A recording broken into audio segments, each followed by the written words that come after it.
Para nosotros, hermanos, es un gusto poder esta noche oír una vez más la palabra del Señor en labios del reverendo Henry Chávez, pastor de la iglesia Morelia de Jutiapa, Guatemala. Así que le recibimos con amor en el Señor. Adelante, Jesús. Gloria a Jesús. Tengo 25 años de predicar la palabra, 23 años de hacerlo 2 veces por semana. Y siempre es una experiencia muy especial estar esperando el tiempo para que nos dé el privilegio de dirigirnos desde este lugar sagrado. No es nada sencillo, no es nada fácil. Siempre existe ese pequeño momento de nerviosismo y de ansiedad de poder llegar hasta este momento, porque estamos ante la presencia de un Dios vivo y ante la presencia del pueblo lavado con la sangre de Cristo Jesús. Total que es un privilegio muy hermoso poder compartir con ustedes este segundo día de este hermoso evento que conmemora 44 años de ver la misericordia y la gloria de Dios. Ayer veníamos bastante a distiempo, sin embargo logramos llegar justo para predicar la palabra del Señor y Dios ministró mi vida. ¿Cuántos de los que estuvieron anoche han regresado? Levanten su mano. Muy bien, qué excelente, la mayoría ha regresado. ¿Y cuántos podemos decir: Señor, en tus manos están nuestros tiempos? Puede levantar su mano derecha conmigo y decirlo: Señor, en tus manos están nuestros tiempos. Precioso ese Dios que ha venido orquestando, coordinando, dirigiendo cada una de las cosas en el momento justo. De tal manera que es una bendición poder saludarles una vez más en esta noche de día sábado, donde agradecemos a Dios que también nos ha dado 2 días preciosos sin lluvia. Amén. 2 días preciosos donde hemos estado muy contentos. Por favor, tome su Biblia. Abramos nuestra Biblia y quiero pedirle que vaya al libro de Génesis. Libro de Génesis, por favor. Leemos el capítulo 41 del libro de Génesis. Aleluya, libro de Génesis, capítulo 41. Cuando lo tenga, vaya al versículo 37, 41-37. Ya sea en su Biblia física o en su dispositivo, pero manténgale por favor allí una especial atención a lo que hoy vamos a leer. Muy bien, ya tenemos la cita indicada. Amén. Gracias, iglesia. Dice la palabra 41-37. El asunto pareció bien a Faraón y a sus siervos, y dijo Faraón a sus siervos: ¿acaso hallaremos a otro hombre como este, en quien esté el Espíritu de Dios? Y dijo Faraón a José: pues que Dios te ha hecho saber todo esto, no hay entendido ni sabio como tú. Versículo 40. Tú estarás sobre mi casa, y por tu palabra se gobernará todo mi pueblo. Solamente en el trono seré yo mayor que tú. Dijo además Faraón a José: he aquí yo te he puesto sobre toda la tierra de Egipto. Entonces Faraón quitó su anillo de su mano y lo puso en la mano de José, y le hizo vestir de ropas de lino finísimo, y le puso un collar de oro en su cuello, y lo hizo subir en su segundo carro, y pregonaron delante de él. ¿Cómo pregonaron?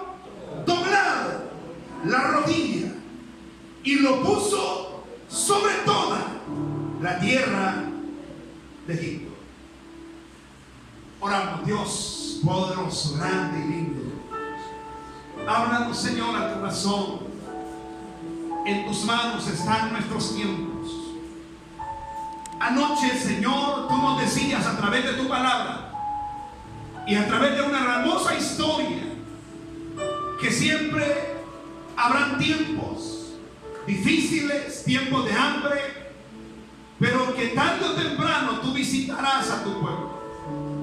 Y nos decías a través de tu palabra que permaneciéramos fieles, que no nos moviéramos.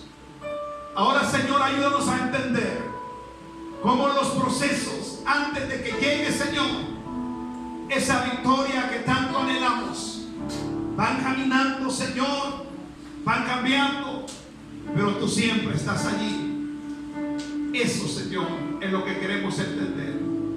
En el nombre de Cristo Jesús. Amén. Aleluya. Amén. Amén. Abra su corazón. Vivimos, amados hermanos, jóvenes, en la cultura y en los tiempos de las cosas instantáneas, de las cosas automáticas.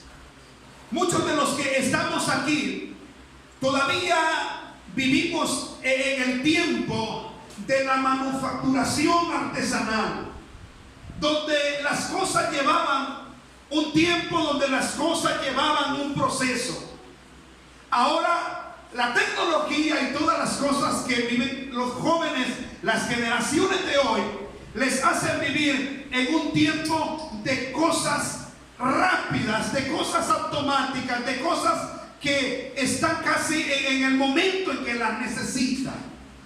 Ahora mismo nosotros vivimos un tiempo donde muchas veces esa cultura de cosas automáticas, instantáneas, rápidas, se traslapan a las cosas que queremos en la vida.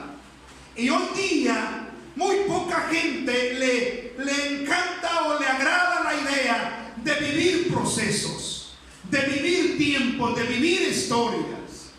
Ahora, mis amados hermanos, hoy día existen tantas veredas, tantos caminos rápidos para alcanzar las cosas, que muchas veces eso pasa factura en cuanto a la idea de esperar en Dios. Sin embargo, cuando vamos a la palabra, encontramos a un Abraham que tuvo que esperar un poco más de 25 años para que Dios cumpliera su promesa. Encontramos a un Jacob que trabajó 14 años por la mujer que amaba. Encontramos a un Jesús de Nazaret que vivió 30 años preparándose para cumplir un ministerio de 3 años. Encontramos a un Saulo de Tarso que luego de su conversión pasaron más de 14 años para que la iglesia de su tiempo le confiara y le abriera las puertas ministeriales para que empezara a ministrar como apóstol. Siempre en la Biblia encontramos que los hombres que alcanzaron cosas gloriosas, que alcanzaron cosas hermosas, tuvieron que esperar, tuvieron que vivir ese proceso que lo llevó a ser lo que ahora leemos en la Biblia que son. Encontramos a un hombre llamado Moisés, que he escuchado que sus 120 años la gente se los divide en 40 años siendo alguien, 40 años siendo nadie y 40 años siendo grande. Por favor, repitan eso al que está a la par en el nombre de Jesús. Las 3 etapas de Moisés, sus 120 años dividido en 3 fracciones de 40. 40 años siendo alguien. Alguien. ¿Quién era? Era el hijo de ¿quién? El hijo de Faraón. Luego pasa 40 años siendo ¿qué? Nadie. Porque ¿dónde estaba? Apacentando las ovejas de su suegro Jetro. Y nadie lo conoció en ese tiempo. Y 40 años siendo grande. Platicando con el Creador del cielo y de la tierra. Pero esas 3 etapas de 40 años fueron toda una vida en la que le voy a pedir que el próximo que predique acá, predique sobre esas etapas. Vaya y profundícela. 40 años siendo alguien, 40 años siendo nadie y 40 años siendo grande. Pero se tiene que esperar esos procesos. Lo que acabamos de leer en la palabra, lo que acabamos de leer aquí, es la condecoración de un proceso que llegó a su feliz término. Hay un hombre llamado José que se presenta delante del faraón y que el faraón tiene unas palabras casi protocolarias que dice: ¿en dónde hallaremos a un hombre como este donde esté el Espíritu de Dios? ¿En dónde encontraremos a un hombre que nos dirija el proyecto que Él nos ha planteado? Solo Él lo puede hacer. Dice: pónganle anillo en su mano, vístanlo de ropas finísimas y sáquenlo en mi segundo carro y proclamen por todo el reino: doblar rodilla ante este gran varón. Eso es como la última puntada de un proceso, mis amados hermanos, en los que José aprendió a creer que en las manos de Dios estaban sus tiempos. Amén. ¿Cuántos decimos amén? Amén. Aprendió a creer que aun cuando las cosas se ponían difíciles e incomprensibles, aun cuando las cosas no estaban saliendo como él las soñó algún día, él confiaba, creía que en las manos de Dios estaban sus tiempos. Y en estos minutos de predicación que me van quedando, quiero hablarles de eso, de ese proceso que a mí me gusta imaginarlo, que a mí me gusta leerlo, que a mí me gusta estudiarlo, en cuanto las túnicas de José van cambiando. Y de eso quiero hablar, las túnicas de José. ¿Cuál es la primera túnica que sabemos de José? ¿Cuál es la primera túnica que sabemos de José? La primera túnica que le conocemos a José es la túnica de colores. Vamos a la palabra, por favor, tome su Biblia, que yo veo este mensaje como algo que nos va a ministrar a todos en esta hora. Vamos a ver, mis amados hermanos, ese precioso capítulo 37. Dice la palabra del Señor, versículo 1, cuando lo tenga me dice amén. Muy bien, acérquese a alguien que tiene Biblia, si usted no tiene, y dígale: convídame palabra de Dios. Vamos, en el nombre de Jesús. Dígale: convídame palabra de Dios. Y usted dígale: sí, pero la otra trae su Biblia. Muy bien, vamos, pues capítulo 37, ¿ya lo tiene? Muy bien, ¿cómo dice? Habitó Jacob en la tierra donde había morado su padre, en la tierra de Canaán. Esta es la historia de la familia de Jacob. José, siendo de edad de 17 años, apacentaba las ovejas con sus hermanos. Y el joven estaba con los hijos de Bilha y con los hijos de Silpa, mujeres de su padre. E informaba a José, a su padre, la mala fama de ellos. Escuche bien. Y amaba Israel a José más que a todos sus hijos, porque le había tenido en su vejez. Y le hizo una túnica de diversos colores. Y viendo sus hermanos que su padre lo amaba más que a todos sus hermanos, le aborrecían y no podían hablarle pacíficamente.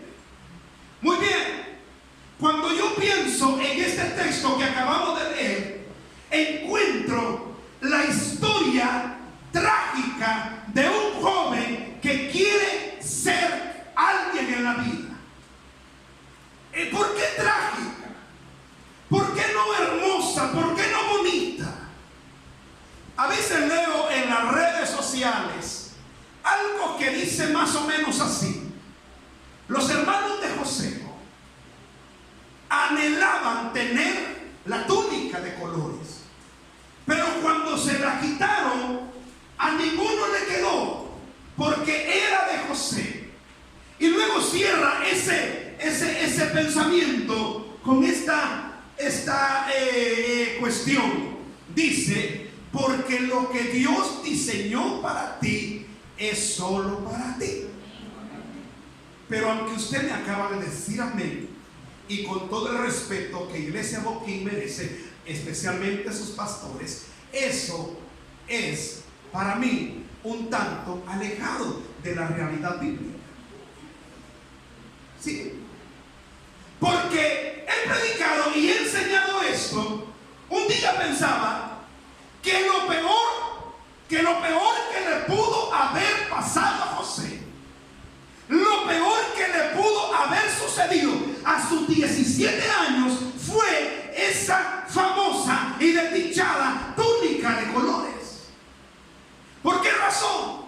Porque eso provocó, según el texto bíblico, dos cosas negativas en la familia de Jacob.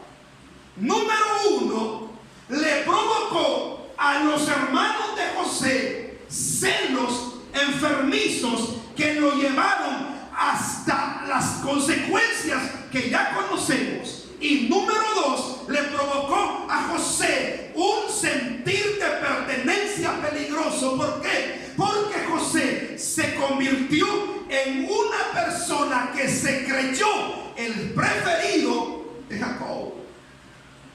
Y dice la palabra que José se convirtió en el chismoso de los hermanos. ¿Sí o no? Dice la palabra que José le informaba a Jacob de la mala actitud de los hermanos. Y los hermanos lo aborrecían.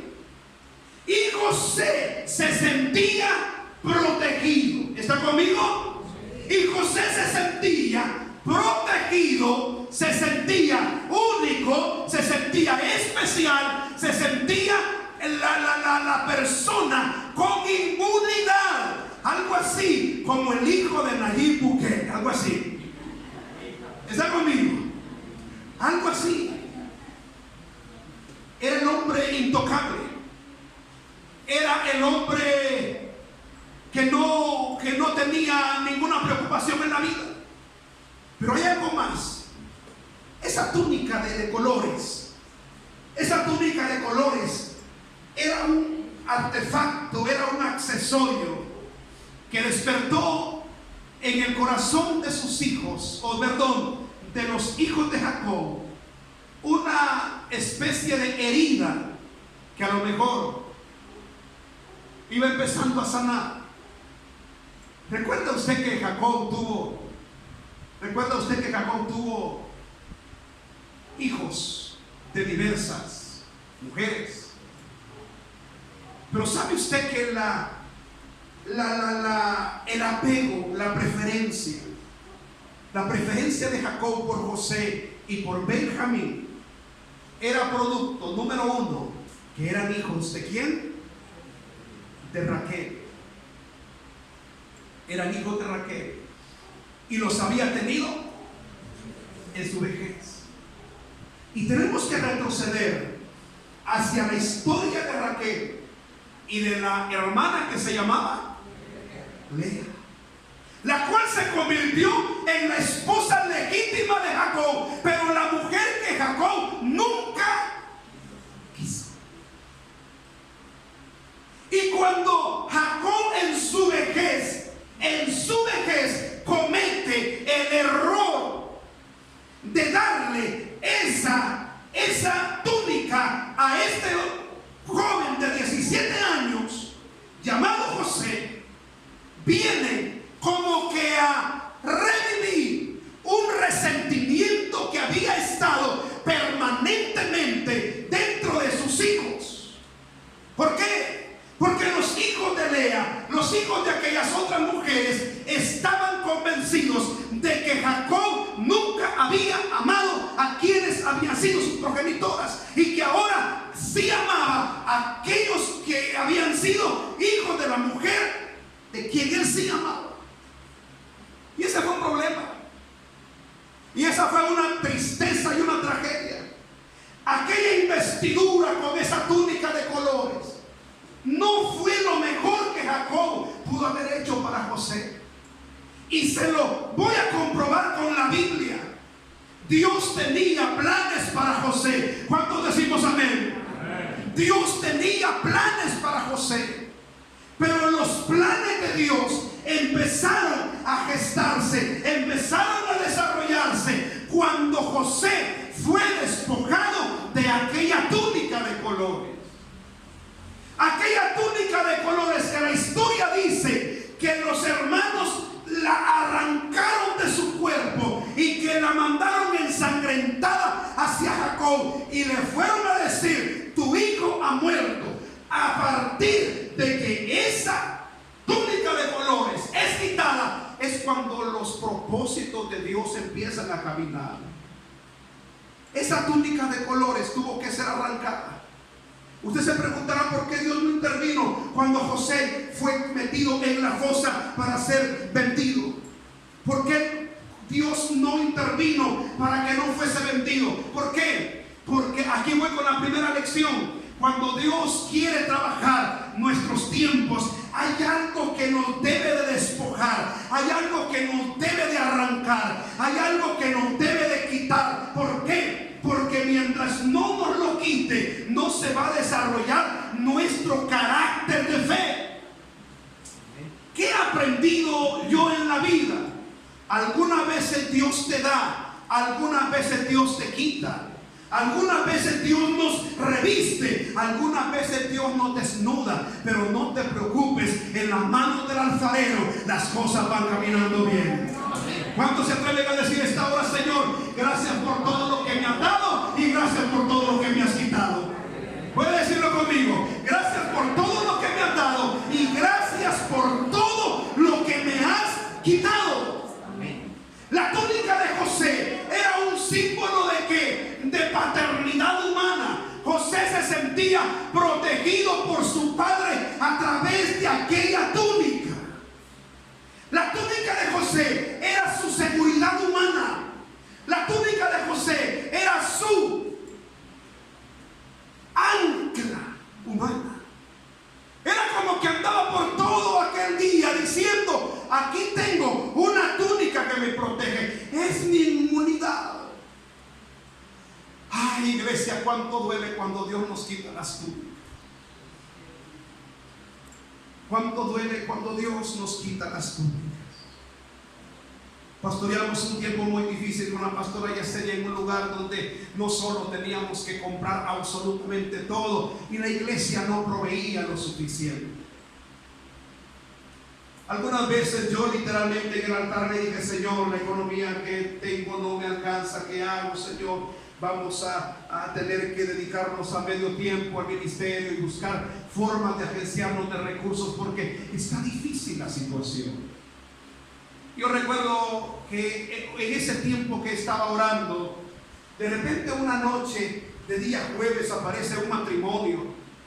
Y luego de terminado el culto los voy a saludar y les digo: hermanos, bienvenidos, ¿cómo están? ¿Y de dónde nos visitan? Y me dice que hermano Henry, fíjese que nos hablaron de esta iglesia y venimos para congregarnos aquí. ¡Ah, excelente! Bienvenidos. Esa misma semana nos invitaron a conocer su casa y cuando llego a la casa de los hermanos tenían un negocio de imprenta. Y no le quiero plantear en esta hora una especie de materialismo, sino que le quiero contar mi experiencia. Mi experiencia es, amados hermanos, que aquel hermano era el único de aquella iglesia que podía bendecirnos con un poco más en el aspecto económico, y eso se dio desde las primeras semanas que él llegó con nosotros. Nos dijo: mis hermanos, ¿a quién le doy mi diezmo y cómo lo doy? Y yo le dije: me lo puede dar a mí y lo puede hacer cada Santa Cena. Y aquella contribución nos hacía tener literalmente un respiro económico para vivir la semana, para vivir la quincena, para vivir el mes. Y yo estaba feliz y le decía: Señor, gracias por el matrimonio que nos han mandado, Señor. Mándanos unos 10 más así. Estaba contento con eso. Pero al término de menos de un año, el hermano se acerca conmigo y me dice: pastor, le tengo una mala noticia. Yo le digo: ¿qué pasó? Me dice: mi esposa no se acostumbra a la iglesia. Mi esposa no se acostumbra a la iglesia. Usted se ha dado cuenta que los últimos domingos ya no ha venido ella, solo yo, porque pues yo pensé que ella podía acá estar, trabajar, activar, pero no. Ella quiere regresar a su iglesia. Y yo le dije: pero usted, como hombre de la casa y cabeza del hogar, le va a decir que no y la va a traer. Pero no, le dije: ¿qué decidió usted? Y él me dijo: yo me voy con ella. Yo me voy con él.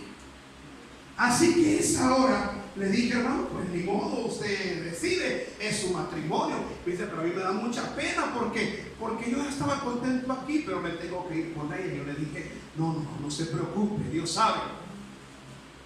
Y se fue. Nunca más regresaron. Nunca más regresaron. Se fueron. Quedamos de muy buenos amigos, pero nunca más regresaron.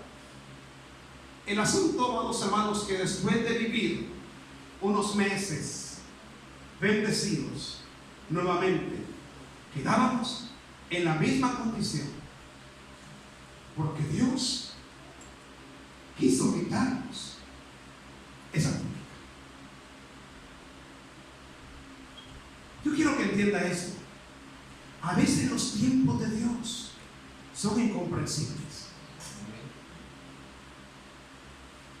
Hace 2 años, va a ser 2 años este diciembre, nuestro ministro de alabanza, trabajando en la instalación de ventanas, fue jalado por un cable de alta tensión.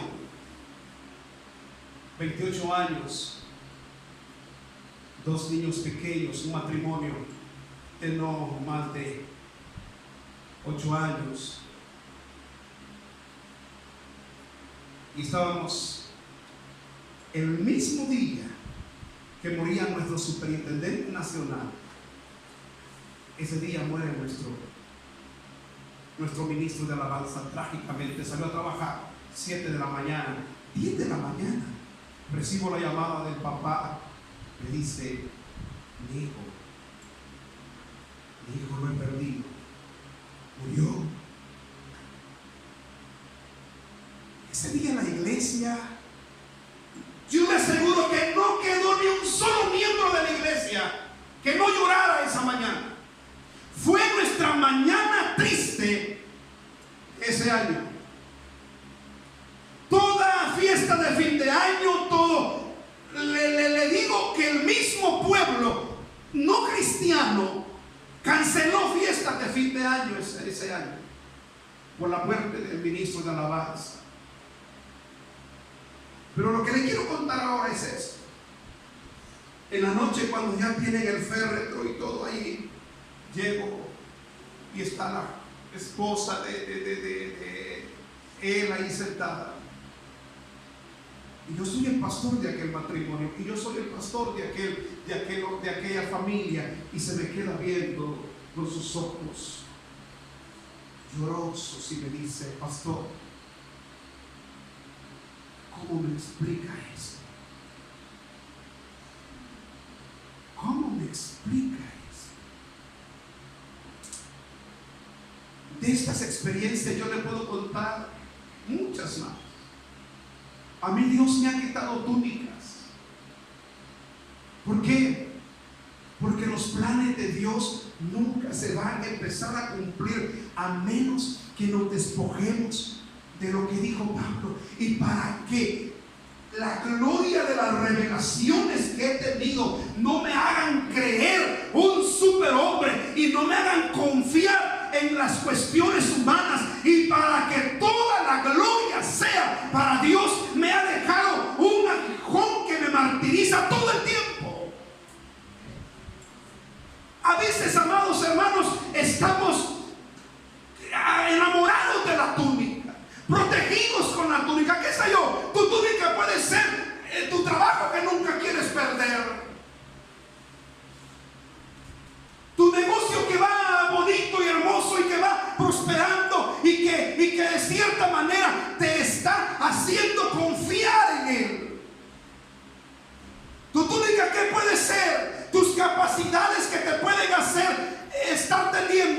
vidas de oración mínimas o mediocres, porque de todas maneras te las sabes y sales adelante.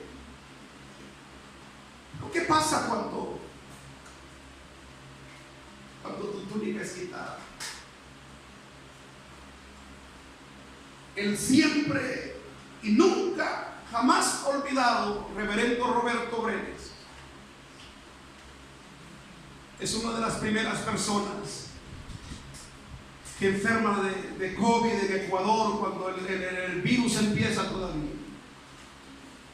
Y todos nos preocupamos ese año 2020 porque pues se decía que esa situación era muy difícil. Sin embargo, sobrevive y se va a Guatemala y ya recuperado o medio recuperado, platica conmigo y me dice: mira, he vivido tiempos y días difíciles. Yo recordaré esto como una cita memorable de Roberto Brenes, que me dice: mira, Henry, ni todo mi conocimiento, ni toda mi academia, ni toda mi experiencia sirvió en esos tiempos de conflicto, en ese tiempo de desánimo, en ese tiempo de soledad, en ese tiempo de ver a la muerte frente a mí. Ni mi conocimiento bíblico, teológico, secular, nada de todo eso me sirvió más que un toque del Espíritu Santo. Porque la gloria de Dios no tiene sustituto. ¿Cuántos decimos amén? Porque la presencia de Dios no tiene sustituto. Y a menos que Dios no nos despoje de lo que humanamente nos da confianza, a menos que Dios no nos despoje. Vaya por favor al capítulo donde habla de la fe en Hebreos y encontrará que todos esos hombres fueron despojados. Moisés no pudo ser grande sin que antes se le arrancara de Egipto. Abraham no fue el que ahora es en nuestra historia bíblica hasta que saliera de Ur de los Caldeos. Decimos amén.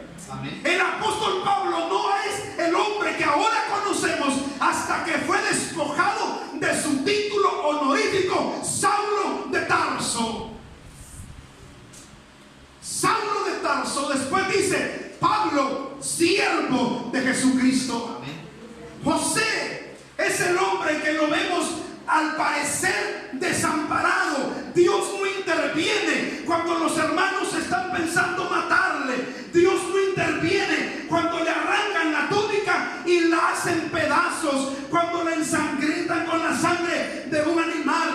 Dios no interviene. Dios solo está viendo a José. Dios solo lo está viendo desde el cielo. Y ahí está José sin su túnica y no hace nada Dios. Dios no mete su mano. ¿Pero por qué? Porque Dios en sus propósitos dijo: tienen que arrancarle su túnica de colores para que empiece a formar el carácter de soldado que yo quiero ver en él. Amén.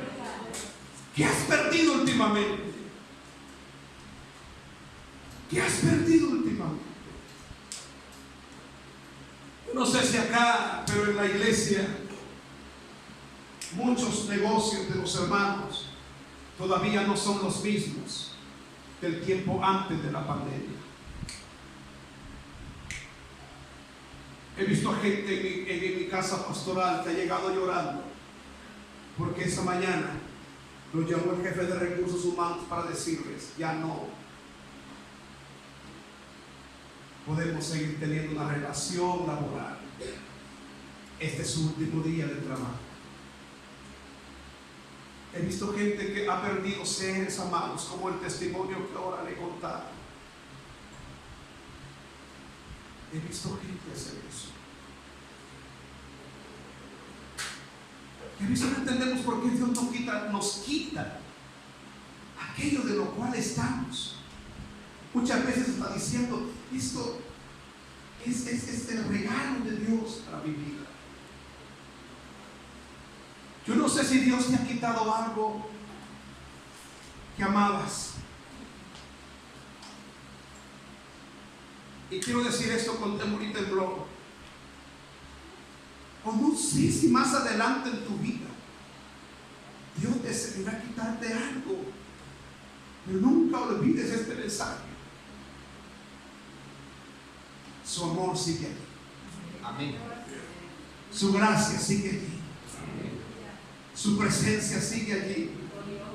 Sus planes se están desarrollando. No te dieron ese trabajo que casi estaba seguro que te lo daban. No te preocupes, Dios sabe por qué. No te preocupes. A veces Dios da, a veces Dios quita, pero Él está manejando nuestros tiempos. ¿Lo entendemos esta noche? Dios está manejando nuestros tiempos. Dios no quería. Si José toda la vida hubiese tenido su túnica de colores, toda la vida hubiese dependido de la protección, del amor, del cuidado, de la inmunidad que el amor paternal de Jacob le daba. Y Dios dice: mientras seas el hijo de papi y mami, no te voy a ver en lo que te quiero ver. No te voy a formar como te quiero formar. No vas a desarrollar el carácter que quiero que desarrolles.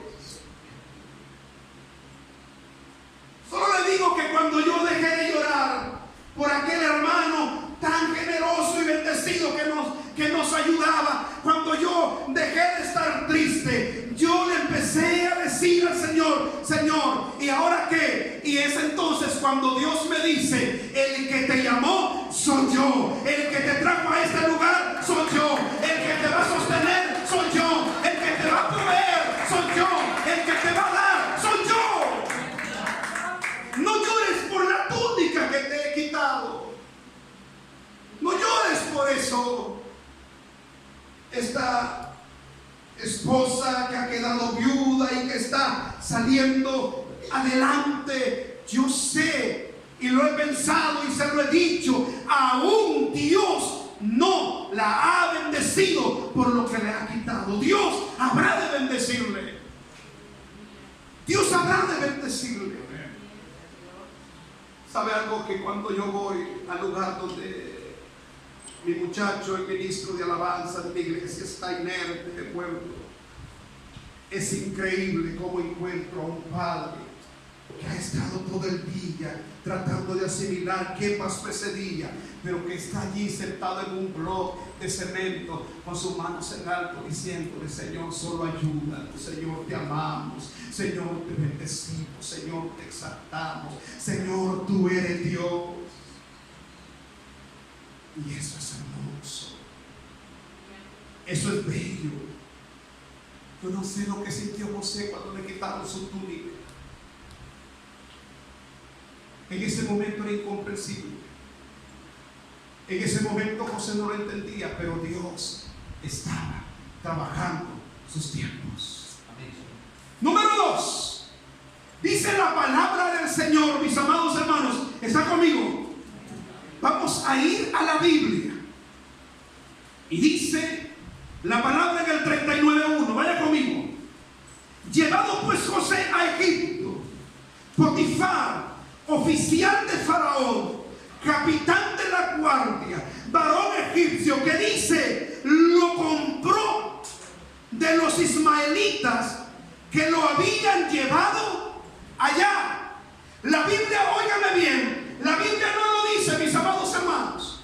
La Biblia no lo dice, pero tenemos que deducir que cuando José es llevado al mercado de esclavos para ser ofrecido, le pusieron una túnica de esclavo.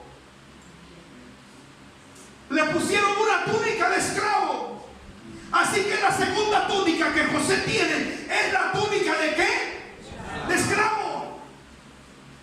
Imagínense, de ser el hijo favorito, el hijo más querido, el hijo más amado, el hijo protegido, de repente, de un día para otro, se encuentra en un mercado de esclavos con una túnica, vendido, quizás ofrecido como cualquier objeto. Un esclavo no valía más que para el que lo quería comprar. Al menos la edad de José le hacía tener un precio un poco mejor al precio de un esclavo de mayor edad.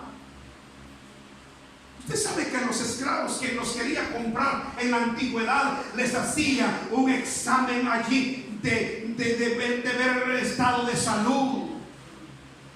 Como cuando alguien va a comprar una res, una vaca, algo, que va y le examina. Eso mismo hacía que iba a comprar. Iba, le veía los oídos, le veía el cuerpo, para ver si no estaba enfermo, para ver si le podía dilatar un tiempo.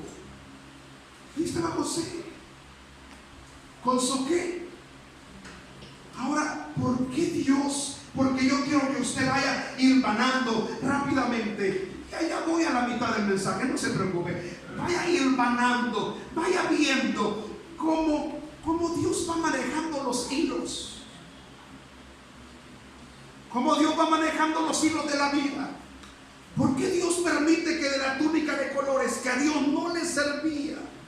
Para José era dañino eso. Aquella túnica de colores al análisis humano era hermoso, era lindo, pero a Dios no le servía eso. Dios ahora ve a su hombre, Dios ahora ve a José, Dios ahora ve a su soldado vestido como lo más vil, un esclavo en el mercado de esclavos. Pero aquí empieza a trabajar Dios. Ese día Potifar llega a comprar un esclavo. No llegó otra persona, llega Potifar y se fija en José y dice: me llevo este esclavo. Así que José, en medio de su crisis, en medio de su decepción, en medio de su frustración, Dios le muestra su misericordia. ¿Por qué? Porque dice la palabra que Potifar lo lleva a su casa, y al ver que el muchacho era un muchacho pilas, un muchacho vivo, inteligente, intrépido, un hombre muy sabio, muy listo, como cualquier otro adjetivo que le podamos colocar, le dice: tú serás el mayordomo de mi casa. Y es allí donde empieza esto que les quiero contar. Aquel muchacho de 17 años se convierte, como usted sabe la historia, en el foco de atención de una mujer inmoral que quería hacerlo pecar, que quería hacerlo caer. Pero a mí hay algo que me llama la atención. Oiga lo que dice la palabra. Versículo 7 del 39. Aconteció después de esto que la mujer de su amo puso sus ojos en José y dijo: duerme conmigo. Y él no quiso. Y dijo a la mujer de su amo: he aquí que mi señor no se preocupa conmigo de lo que hay en casa, y ha puesto en mi mano todo lo que tiene. No hay otro mayor que yo en esta casa, y ninguna cosa me ha reservado sino a ti, por cuanto tú eres su mujer. Pregunta clave: ¿cómo pues haría yo este grande mal? Y pecaría ¿contra quién? Contra Dios. Y eso es lo que a mí me encanta de la vida. Eso es lo que a mí me gusta de la palabra, de la vida de José. ¿Por qué? Porque cualquiera, habiendo tenido aquella experiencia, porque cualquiera, habiendo tenido aquella frustración, pudo haber dicho: ¿por qué Dios no me libró de la mano de mis hermanos? ¿Por qué Dios no evitó que yo fuera esclavo? Ese Dios no es Dios, o ese Dios no es el Dios que yo quiero. Pero no, este hombre llamado José, en medio de su fracaso, en medio de su derrota, en medio de su mal momento, sigue teniendo temor a Dios, sigue teniendo temor del Dios a quien servía. Y esta es una lección linda. Cuando tú tengas la vestidura de la desgracia, la vestidura de la pobreza, la vestidura del aparente fracaso, la vestidura de la decepción, cuando tus planes no hayan salido como tú pensabas que iban a salir, y cuando las cosas no marchen como tú pensabas pensabas que iban a marchar, por favor, no reniegues de Dios. Por favor, levanta tu mano como Job y diga: Jehová dio, Jehová quitó, sea el nombre de Jehová bendito. Le podemos dar una ofrenda de palmas al Rey de Reyes, al Señor de Señores, porque ahí empieza tu victoria. Porque ahí empieza tu victoria. Cuando en medio de todo puedes decir: alabado sea Dios. A mí todavía me sigue ministrando eso que le digo, ver a ese hermano allí en su peor momento, decir: gracias, Señor, te amo, Señor. ¿Cuántos han adorado a Dios en medio de la crisis? ¿Cuántos han adorado a Dios en medio de la crisis, mis amados hermanos? Cuando le han dicho al Señor esa alabanza de sacrificio, adorar a Dios, alabar a Dios cuando todo va bien, es hermoso, es lindo. Adorar a Dios cuando todo marcha perfecto, bien estructurado como lo pensamos, eso es hermoso. Adorar a Dios en medio de la abundancia, de los éxitos, de la bendición, qué precioso es adorar a Dios. Pero adorar a Dios desde la aflicción, adorar a Dios desde la angustia, adorar a Dios desde la frustración. Señoritas, jóvenes preciosos que son parte ahora de estos 44 años, en este templo quizás también se ha llorado una decepción, una frustración. Mucha gente que ahora está aquí también ha venido con su corazón hecho pedazos, también ha venido con la sensación de que las cosas no van bien, que las cosas no van caminando hacia buen rumbo. Y estamos aquí. ¿Cuántos hemos venido a la casa de Dios despedazados del alma, turbados de espíritu, pensando: y ahora Dios con qué nos va a ayudar? Y ahora cómo saldremos adelante. Pero ¿cuántos podemos decir que en estos 44 años, ya sea vestido de túnica de colores o vestido de esclavos, Dios ha sido Dios? Amén. ¿Cuántos decimos amén? Amén. Dios ha sido Dios. ¿Qué pasó? La Biblia dice que hay una tercera túnica para José. ¿Y cuál es la tercera túnica para José? La túnica de prisionero. Por no haber cedido a las insinuaciones inmorales de la esposa de Potifar, José tiene que ir a parar a la cárcel. Y agréguele esto, un prisionero de por sí había caído a lo peor, pero José había caído de esclavo a prisionero. El copero y el panadero que estaban ahí en la cárcel tenían esperanza de salir, porque eran obreros o trabajadores del rey. José era un esclavo que se había convertido en el prisionero, en el preso. La lógica humana nos dice que de esclavo tenía esperanza de vivir toda la vida libre, aunque sea como esclavo, pero de esclavo había caído a preso. Y es aquí cuando la tercera túnica viene a empeorar todas las cosas. A veces nos llueve sobre mojado, ¿sí o no? A veces detrás de una viene otra situación. A veces cuando ya creemos que vamos a salir, algo sucede que nos hace sentir todavía más frustrados. A veces pensamos que cuando las cosas no pueden ser peores, se ponen peores. A veces Dios nos quita la túnica de colores, permite que tengamos una túnica de esclavos, y después todavía permite que tengamos una de prisionero. A veces nos viene a hundir todavía más. Y decimos: Señor, ¿pero por qué? Yo pensaba que esto ya se iba a solucionar y se ha puesto peor. Yo pensaba que esto ya iba a ser más fácil sobrellevar. En el año 2014, después de haber predicado una serie de campañas donde evangelizando vi la gloria de Dios, ingreso un día lunes de emergencia al quirófano en el hospital de la ciudad donde estábamos. Y esa operación que se suponía era un apéndice terminó siendo una operación exploratoria de todo mi intestino que me lleva a ser sometido a 4 horas en el quirófano.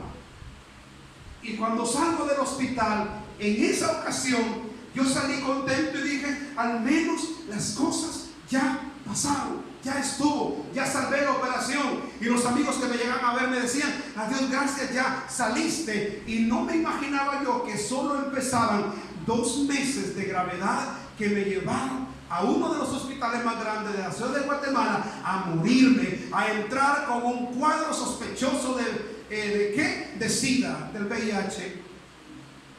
¿Cómo pude haber entrado yo a ese hospital, a esa emergencia, esa noche de domingo, que el diagnóstico del médico de la emergencia para entregárselo al médico internista fue posible VIH?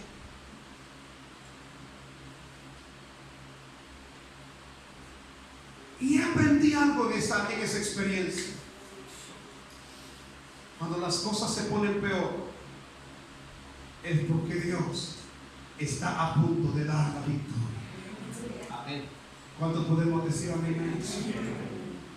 Cuando las cosas se ponen peor, si nos empiezas a ministrar, hermano, porque la 4ª vestidura de José es la vestidura que leímos al principio. ¿Cómo califica el texto la vestidura que dice Faraón? Pónganle una vestidura finísima. Amén. ¿Cuántos decimos amén? Amén. Pónganle una vestidura finísima. ¿Cómo pudo haber sido esa vestidura? Era vestidura de las que usaba Faraón y su corte real. Era vestidura fina.